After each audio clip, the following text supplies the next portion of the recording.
estado de emergencia. Snowstorm.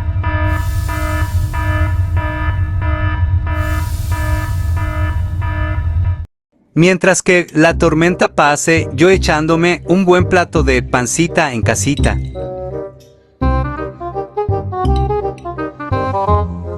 Hay papaya, de Celaya una buena virongota, o sea una chelita papá. ¡Santa madre! Ahorita vemos qué pedo.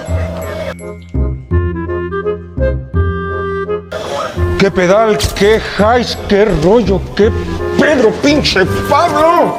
Ahí les hablan para los que están bien marraneiton. Que se armen los pinches chingadazos. ¡Pi, pop!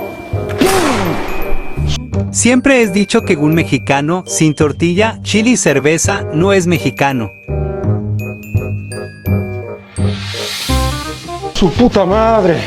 Me están dando ganas de bailar un pinche cumbión bien loco.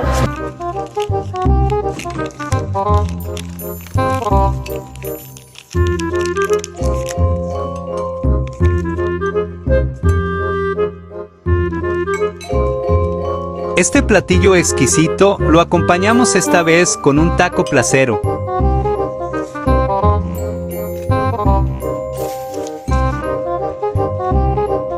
Cebollita al gusto.